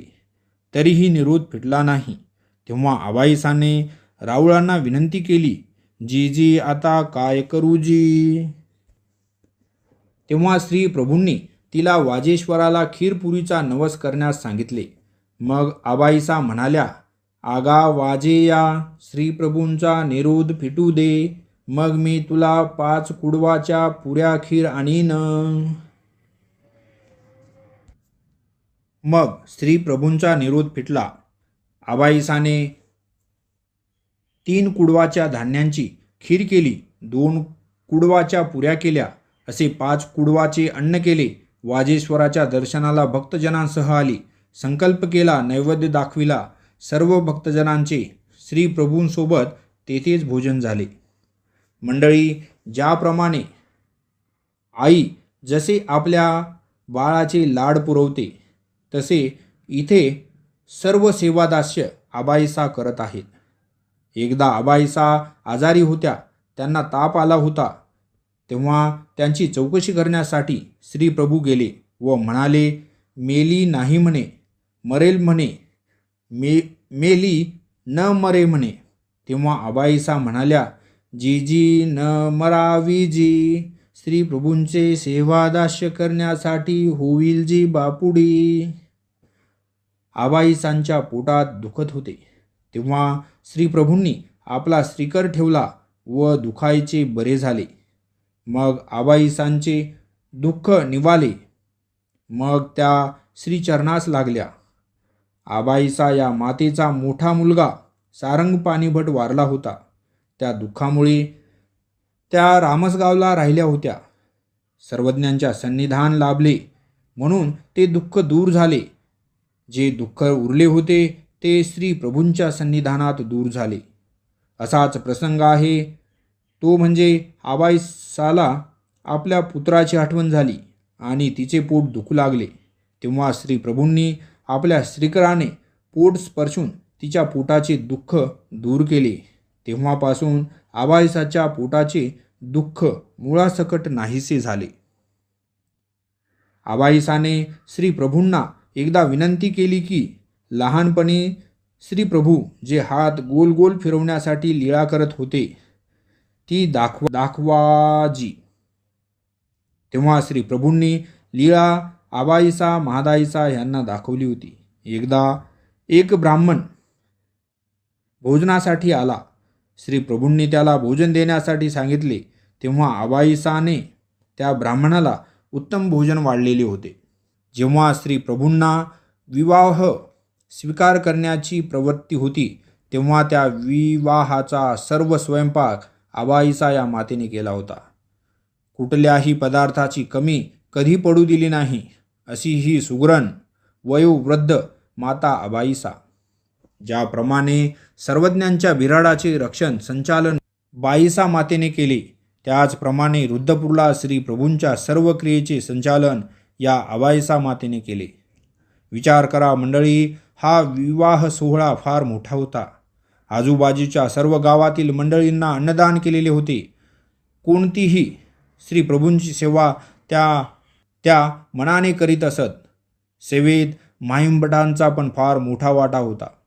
या सर्व सेवेचा खर्च माहिमभट पाहत होते. एके दिवशी श्री प्रभू बाबा आबाईसाला मधुकाकडी मागतात. मधुकाकडी काय असते ते आबाईसाला माहीत नव्हते. तेव्हा माहिमभट सांगतात की मधुकाकडी म्हणजे महाळुंग. आदल्या दिवशी राऊळ माळिनीच्या स्वप्नात जाऊन त्यांना म्हाळुंग मागत होते. तर ती जेव्हा दुसऱ्या दिवशी उठते व तिला पडलेले स्वप्न ती आपल्या पतीला सांगते व श्री प्रभू बाबांसाठी शेतातून म्हाळुंगे आणण्यासाठी सांगते. इकडे राजमठात माहिमभट श्री प्रभूंना म्हाळुंग आणण्यासाठी जात होते व तिकडून माळिनीचा पती म्हाळुंग घेऊन राजमठाकडे येत होता. रस्त्यामध्ये दोघांची भेट झाली व ते म्हाळुंगे घेऊन श्री प्रभूंना अर्पण करतात. उद्धराया दुःखी जीवा झाला अवतार, करोनिया पावन पतिता नेई भव पार, देऊनिया अभयदासा करी परिहार, राऊळांच्या पायी झाले धन्य गंगा तीर, स्वामींच्या पायी झाले धन्य गंगा तीर. मंडळी, आर्य वेश नट धारण करुनी पूर्वी जनांची काज, जय जय गोविंद जय प्रभुराज. राऊळांच्या अगाध लीळांचे श्रवण आपण करत आहोत. असेच चैत्र महिना चालू होता. श्री प्रभू बाबा पलंगावर आसनस्थ होते. तेव्हा श्री प्रभू म्हणाले, ओंब्या आणाव्या म्हणे, भाजाव्या म्हणे, गोड आहेत म्हणे, खाव्या म्हणे, आऊ मेली जाय ओंब्या देना म्हणे. तेव्हा आबाईसा माहिमभटांना म्हणाल्या, हा चैत्र महिना उन्हाळ्यात ओंब्या कशा असतील? तेव्हा भटोबास म्हणाले, ओंब्या नसत्या तर श्री प्रभूंनी मागितल्या नसत्या. जे नाही ते कधीही श्री प्रभू मागत नाहीत. जा पहा शोधा. तेव्हा ओंब्या शोधण्यासाठी माहिमभट गावात गेले. तेव्हा एकाने सुगावा सांगितला की ओंब्या देवळा तळ्याकडे असतील. तेव्हा माहिमभट तिकडे गेले. जाऊन तेथील शेतकऱ्याला ओंब्या मागून घेऊन आले. ओंब्या भाजल्या, बडवून गोळा करून आबाईसाला दिल्या. मग आबाईसाने पाखडून घोळून स्वच्छ करून वाट्यात घातल्या. वाट्यात तूप साखर घातली व श्री प्रभूंना अर्पण केल्या. एके दिवशी श्री प्रभूंनी आबाईसाला आंबे मागितले. मग पावसाळ्याचे दिवस होते. पावसाळ्यात आंबे कुठे भेटतील म्हणून माहिमभट चिंता करू लागले.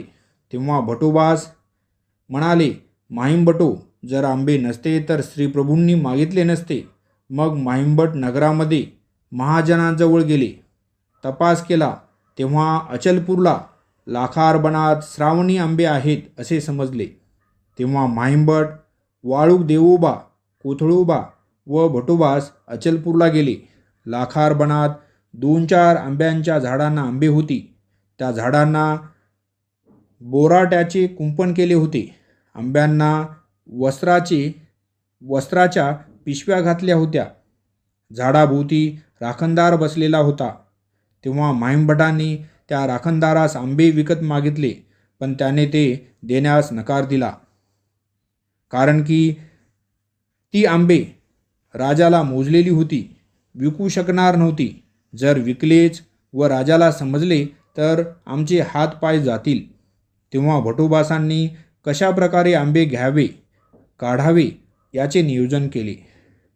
नंतर मध्यरात्री चोर वेळ पाहून भटोबासांनी कुंपणाची काठी हळूच काढली. वाळुकोबाच्या खांद्यावर पाय देऊन कोथळोबा आंब्याच्या झाडावर चढले. गाठोडेभर आंबे तोडली. आंबे घेऊन निघाले. येताना वाळुकोबाच्या पायात धसकट घुसले. आंबे घेऊन येऊन श्रीप्रभूंना अर्पण केले. श्रीचरणास लागले. आंबे पाहून श्रीप्रभूंना आनंद झाला, व श्रीप्रभू म्हणाले, आता माझा होय म्हणे. वाळूक देवोबाच्या पायात धस भरला होता तो आबाईसाने श्रीप्रभूंना दाखविला.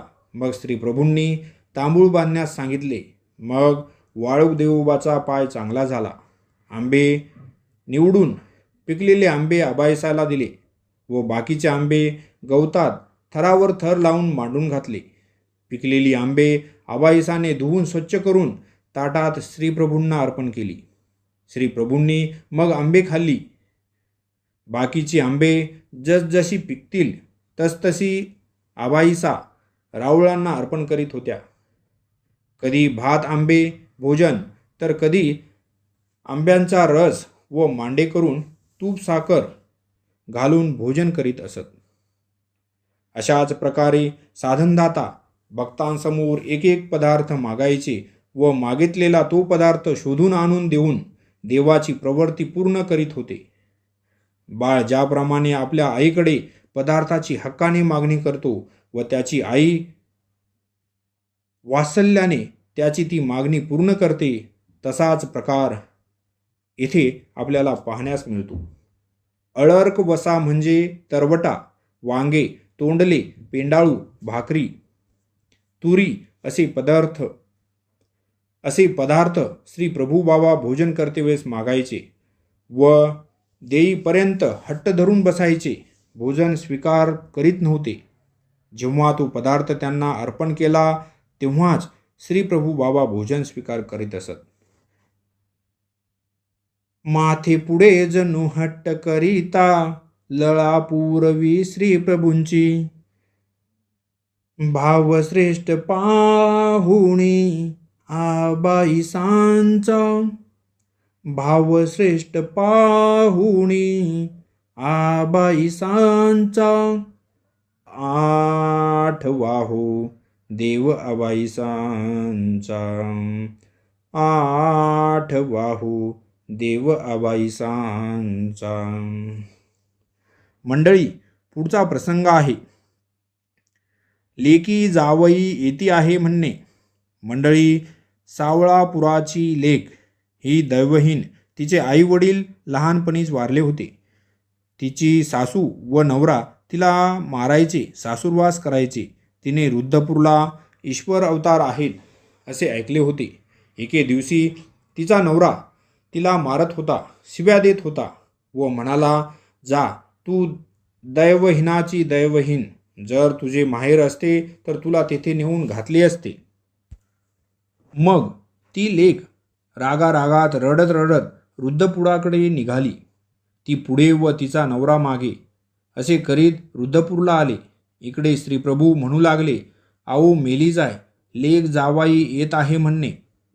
लेक जावयाला उठावे म्हणे, न्हाणावे म्हणे, चीरचोळी द्यावी म्हणे, चांगले जेवू घालावे, जावयाला कपडे द्यावे म्हणे. तेव्हा भक्तजन आपापसात म्हणू लागले, श्रीप्रभूंची लेक जावाई कुठे आहेत?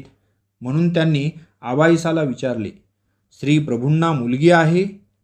तेव्हा आबाईसा म्हणाल्या, श्रीप्रभूंचे लग्नच झाले नाही तर लेक कुठून असणार? तेव्हा ते दोघे लेक व जावाई आले.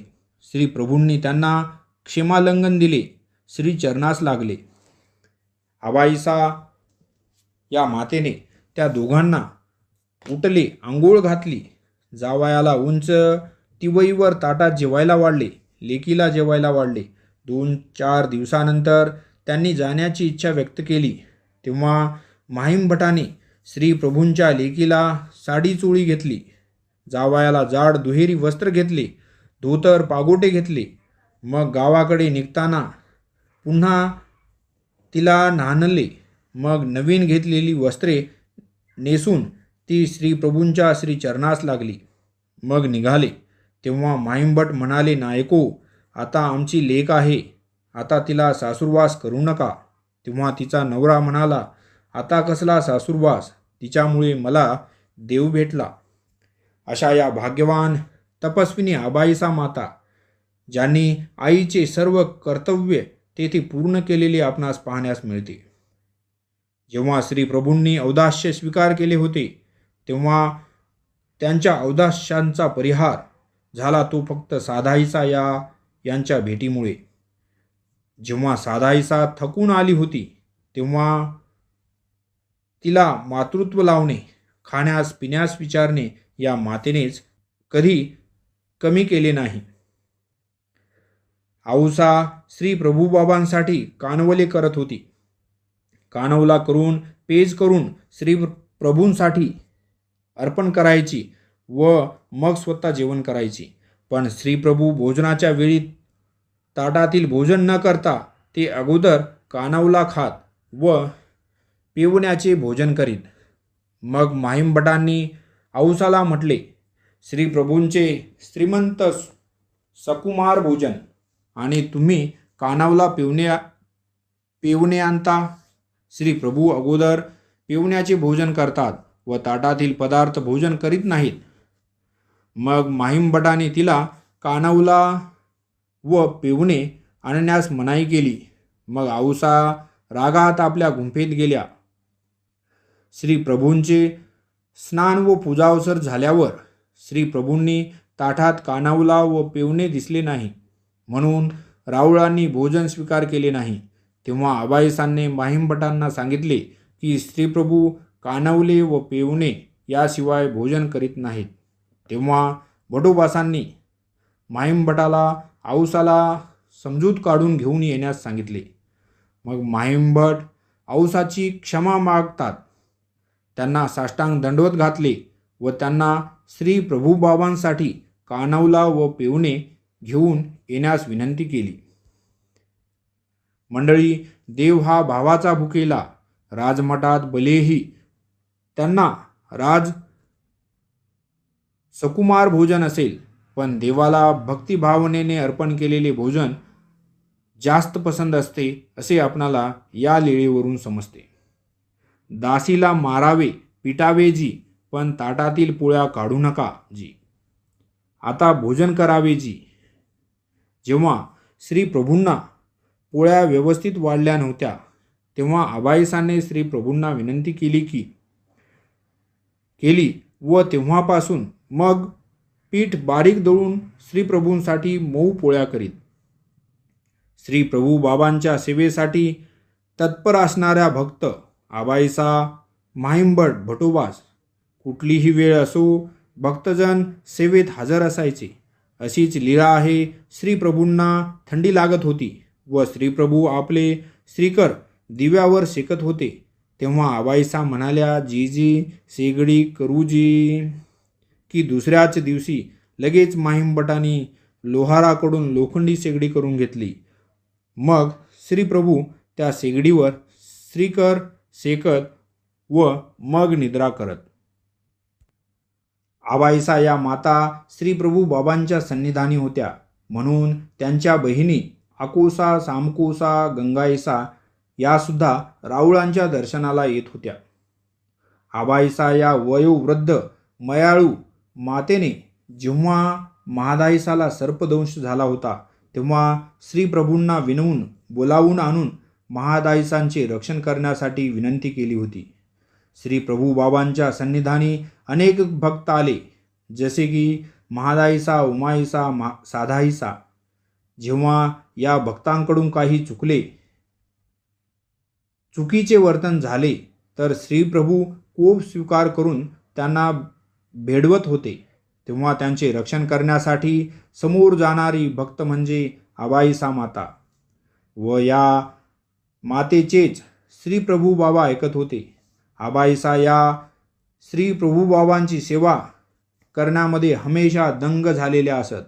येणाऱ्या जाणाऱ्या सर्व भक्तांचे मनापासून विचारपूस करणे, त्यांचा पाहुणचार करणे आबाईसा मातेने कधीच कमी पडू दिले नाही. एकदा वेस पंडिताची लहान मुलगी आवळा खात होती. ती उघडी होती. श्री प्रभू बाबा तिचा आवळा मागत होते व आपल्या तोंडातील आवळा आपल्या शरीराला पुसून श्री प्रभू बाबांना ती मुलगी देते. तेव्हा श्री प्रभू बाबा तो आवळा खातात.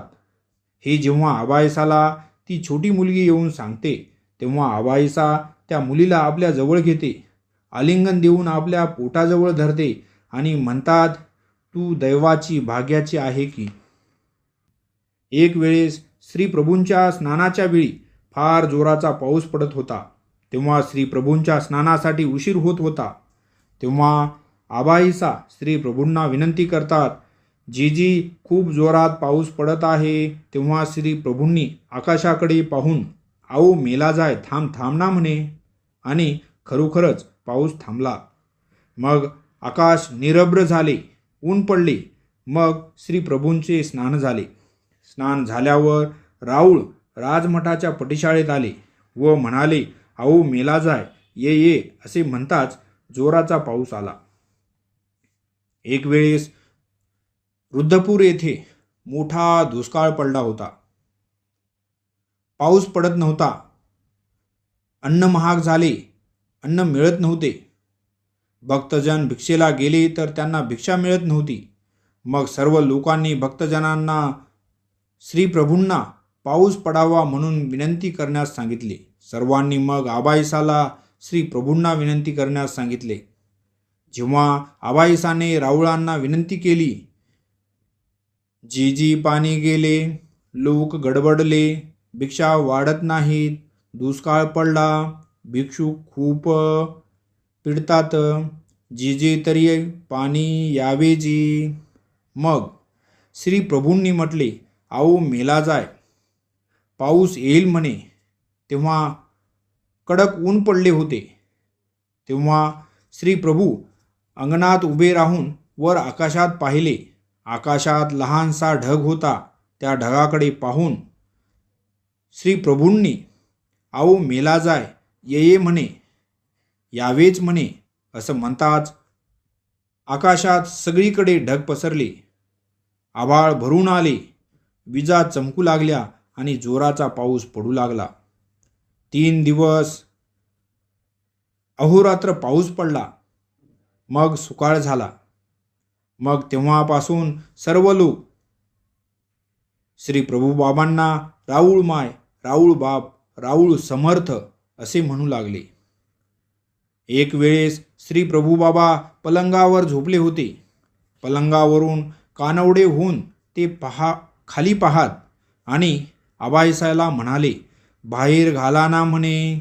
तेव्हा आबाईसा माता येऊन, येथे विशेष ज्ञानी कोण आहे ते बाहेर निघा बरं, श्री प्रभूंची इच्छा नाही असं म्हणून पलंगाखाली काठी फिरवत होत्या. आता श्री प्रभूंनी वृद्धाप्य स्वीकारलेले होते.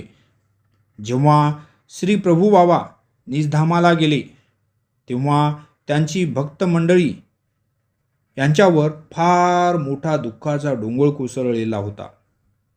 त्या दुःखातून बाहेर काढण्यासाठी भटूबासांना 3 अहोरात्र लागले होते. मंडळी, विचार करा, ज्या आबाईसा या मातेने ज्या परमेश्वराची 14 वर्ष सेवादास्य केले आणि ते परमेश्वर आता निजधामाला गेले, तर त्या मातेवर किती संकट आले असेल, किती दुःख झाले असेल, तिच्या मनाला किती वेदना झाल्या असतील, त्याचा विचार आपण करू शकत नाही. जेव्हा श्री प्रभू बाबा निजधामाला गेले तेव्हा त्यांनी सर्व भक्तजनांना श्री दत्तात्रय प्रभूंच्या हवाली केलेले होते. म्हणून भटूबास व सर्व भक्त मंडळी मग मातापूरला दर्शनासाठी निघाले. जेव्हा दिल्लीचा सुलतानाने महाराष्ट्रावर हल्ला चढवला होता तेव्हा भटूबासांनी आबाईसा या मातेला त्यांचा मुलगा वैजोबा याच्या गावी तिला राहण्यास सांगितलेले होते. भटूबास आबाईसाला वैजोबांच्या हवाली करून तेलंग देशाकडे निलंगा या ठिकाणी गेले होते. मग वैजोबांनी गाडी काढली. सोबत महेश्वर पंडित होते. वाटेने जाता जाता वैजोबांची गाडी मोडली. मग वैजोबा तेथेच राहिले व तेव्हाच मुघलांचे सैनिक आले. ते म्हणाले ही पुढच्यांची असेल, तर पुढचे म्हणाले ही पाठच्यांची असेल. तेव्हा आबाईसा वाचली. वाचण्याचे कारण म्हणजे या मातेच्या परमेश्वर स्मरणाला खंड नव्हता. ती अखंड नामस्मरण करत होती. तेव्हा त्या म्हणाल्या, सर्वज्ञांना माझा अभिमान आहे म्हणून मी वाचले. मंडळी, आबाईसा या मातेचे आपण आता कार्य पाहणार आहोत. मंडळी, या मातेचे कार्य म्हणजे या मातेमुळेच पंथाला पहिले आचार्य भेटले. या माता स्वतः भेटल्या. त्यांच्या निस्वार्थ सेवादास्यामुळे श्री प्रभुबाबांची सेवा झाली. या मातेमुळेच भटमार्ग पुढे जन्माला आला. या मातेने श्री प्रभुबाबांचे 14 वर्षापेक्षाही जास्त सेवादास्य केलेले आहे. या मातेच्या सेवादास्यामुळेच आज आपणाला परमार्गात जी मोठमोठी अधिकरणं आहेत त्यांचे सेवादास्य कसे करावे हे समजते. सर्वज्ञांचे व श्री प्रभुबाबांचे सन्निधान ते अनमोल आणि अशा या अनमोल महासागरात त्यांना 14 वर्षापेक्षाही जास्त काळ लाभला. रावळांची आई माता म्हटले तरी वावगे ठरणार नाही. अशा या थोर भाग्यवान पुण्यवान स्त्रीभक्त पंथाची मायमाऊली आबाईसा मातेला कोटी कोटी दंडवत प्रणाम. मंडळी, जर हा व्हिडिओ तुम्हाला आवडला असेल तर लाईक करा. आपल्या अच्युत गोत्रीय परिवारामध्ये शेअर करायला विसरू नका. चॅनलवर जर तुम्ही पहिल्यांदा आला असाल तर चॅनलला सबस्क्राईब नक्की करा. सदर सेवा ही सर्वज्ञ श्री चक्रधर स्वामींच्या चरणी अर्पण. चूकभूल क्षमा असावी. तुम्हा सर्वांना पुन्हा राम फाजगेचा सादर दंडवत प्रणाम. दंडवत प्रणाम. दंडवत प्रणाम. दंडवत प्रणाम.